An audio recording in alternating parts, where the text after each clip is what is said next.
All right. Thank you. Thank you. All right, I got to get my clicker, but while I'm waiting, here we go.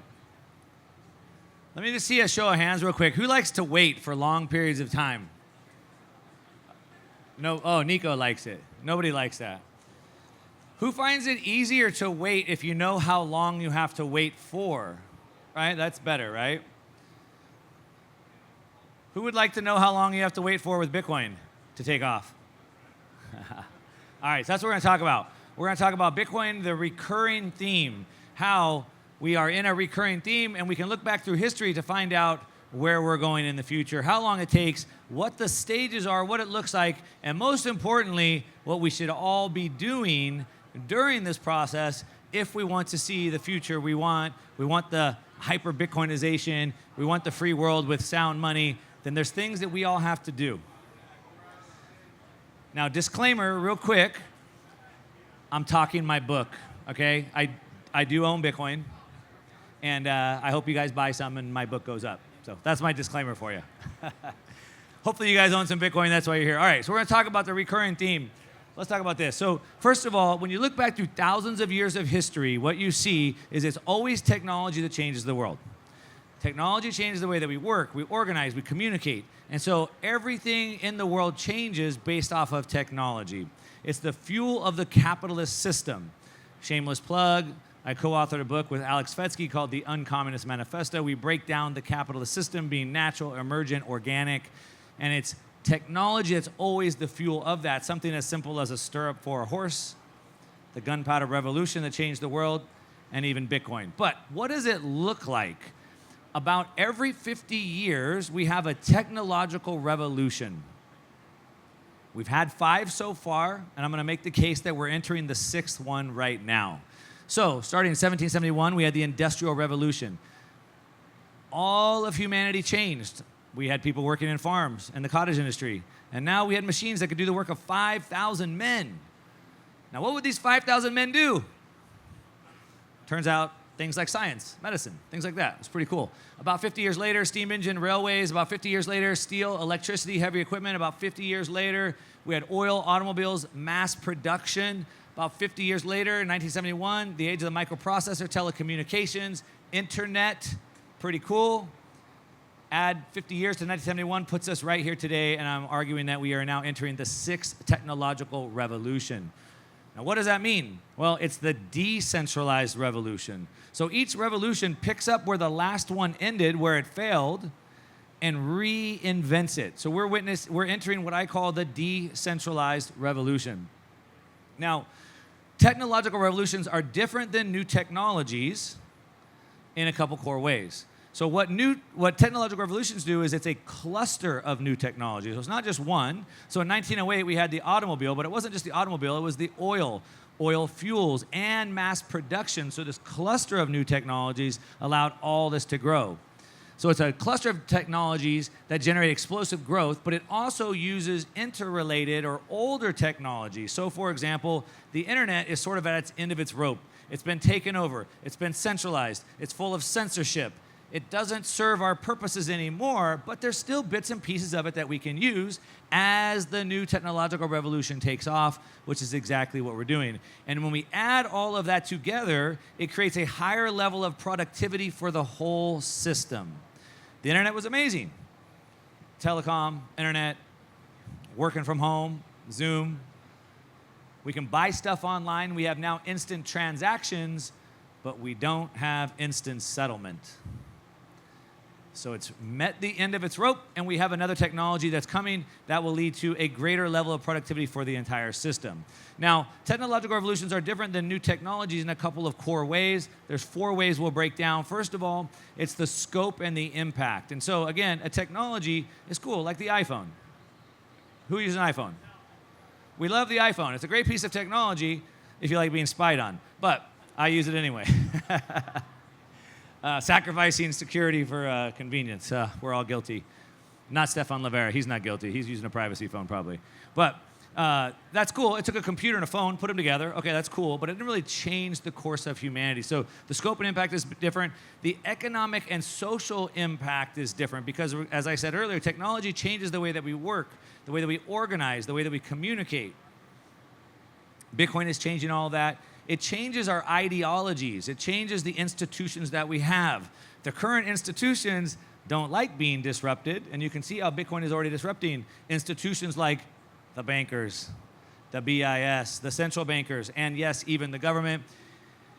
And ultimately, the key difference, this is one I'm going to talk about right now, with technological revolutions versus just a plain technology is the time frame that it takes. So this is what we're going to talk about.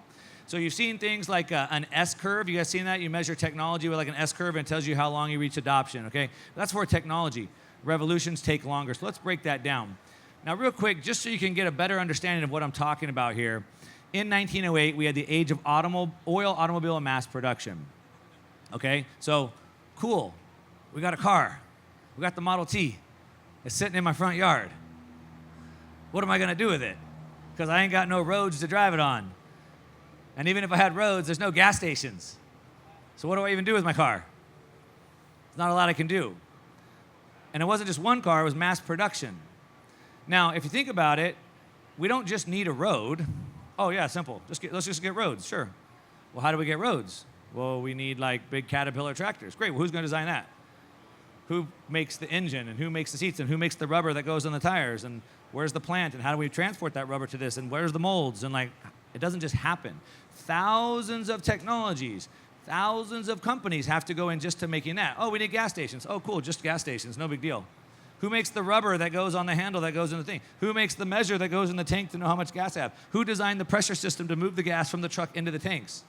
Who makes the LCD screen on the pump that tells me how much gas I put in? Thousands, millions of pieces of technology have to be made and manufactured and produced just to get the gas station so my car is worth anything.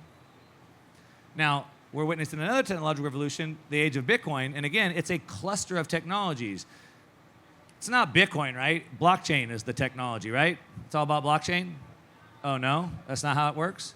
No. Blockchain is one of many pieces, one of many clusters of technology that makes Bitcoin what it is.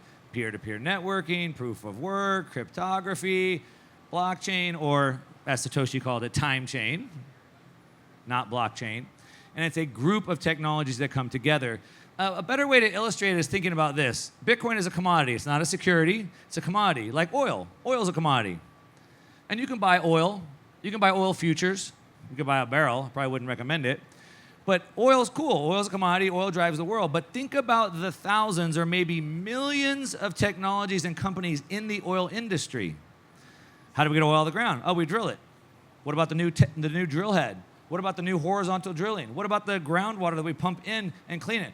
What about the ships that move it across the ocean? What about the sonar that goes on the ships so they don't hit things? What about the tracking satellites that we track the oil ships as they go around? Millions of technologies go into the oil industry. Oil is a commodity. And then we have all of this technology that has to be built from pumps and ships and tankers and pipelines for the oil industry to work. Do you guys understand that? So 5 minutes, cool. So you can buy oil, and you certainly should, but without all the infrastructure, oil does you no good. So you can buy your Bitcoin, you can get your 6.25, and you can put it into your cold storage, and you can hodl on the hill for the rest of your life, but if there's nowhere to use your Bitcoin, what good is it gonna do you? Cool, you got a Model T, it's parked in your yard on stilts, but you got no roads or gas stations. Cool, good job. Enjoy your Bitcoin, you'll never be able to use it. Okay? But it's a massive opportunity. Centralized systems fall as decentralized systems take off over a long period of time. I told you how long it was going to take, so let's take a look at this because I'm already running out of time. So it moves through 4 distinct stages. All technological revolutions, I went through 5 of them, have all worked in about the same way. There's a 40-year period. There's 4 10-year periods. The first part is what's called eruption and frenzy. This is the Big Bang. Satoshi comes out with the white paper. It's a big bang. The true believers come in. They start using it. You get this frenzy of people start using it. And then we hit this turning point. Then we have the synergy deployment. If we put this into time periods, it looks like this. 2010 to 2020. The rest of this decade is where it really starts taking off. Then the back half, the last 2 decades, is where we start to have this deployment period. That's how long. So if you want to know how long it takes, It's going to take about 40 to 50 years, which isn't that long. The dollar took over from the pound sterling. It was a 40-year process. It doesn't happen overnight, all right? The key piece I want to talk about, though, right now is this. During this period, it's important for us to be active in the space, not hodling on a hill, but building the world that we want. And so there's two distinct types of capital that are required in this period. In the first stage, it requires what we call financial capital. So every new technological revolution requires financial capital to get off the ground. That's speculation. I know the Bitcoin plebs hate this. How dare you speculate with your money? Well, if you don't speculate with your money, how are we going to build anything? Finally, on the back half, we have what's called production capital, and this is where money actually earns money. So, for example, back to the Model T, well, we have the Model T. That's cool. I guess we kind of need these gas stations. Who's going to build the gas stations? Because there's no cars to use them, so you're going to build a bunch of gas stations and no one's going to use them. So I have to speculate. I have to put money up, hoping that maybe in the future somebody will come and use the gas stations. Now today, we're in production capital. Today, I can build a gas station and instantly make money. So there's two distinct phases in this. All right? This is how every single technological revolution has happened. Now we are facing a revolutionary battle. Everything has to change. Ideologies have to change. Institutions have to change. Government structures have to change. The whole world has to change to move into this future of hyper-Bitcoinization, which we all want. As Jeff Booth would say, it's hard to imagine a new world when we're in the existing world, so everything we know has to change. You guys are the hardcore Bitcoiners. Bitcoin maxis? Any Bitcoin maxis here? A couple of maxis? The rest of you guys are all coiners. Cool. So the question I ask is, if you guys are the hardcore Bitcoiners, if you guys are the true believers, if you guys are the early adopters, and you guys aren't willing to put your money up to go build that future world, then who is?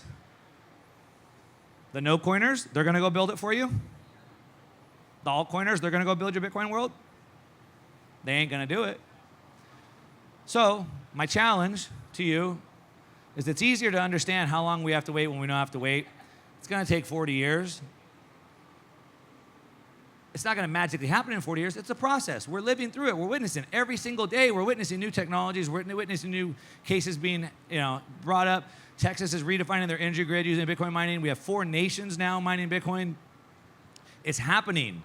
But we need more ways to use it. We need more places to use it. We need more new technologies. Just think about what it would look like to use Bitcoin daily for the world. We need Lightning. What would that look like? We need all new data centers. We need all types of new Lightning nodes. We need new software to manage the Lightning nodes. We need liquidity pools. We need new apps and software to track the liquidity pools. Just think about that alone. In order to have that world, we have so much to build before we get there. So, again, my challenge to you is, we have a revolutionary battle in front of us, and we can choose to hodl on a hill and pray that the altcoiners and the no-coiners go build the world for us, or we might have to sacrifice a little bit of our time, our effort, our energy, and maybe even sacrifice some of our money to speculate in this new technological revolutions to go build the world that we want. All right, that's what I got. Thanks. Oh, hi. Do you have your ticket to the next Pacific Bitcoin Festival? Join us as we shine a light on the best of Bitcoin and Bitcoiners. Visit pacificbitcoin.com for the best deal on tickets now.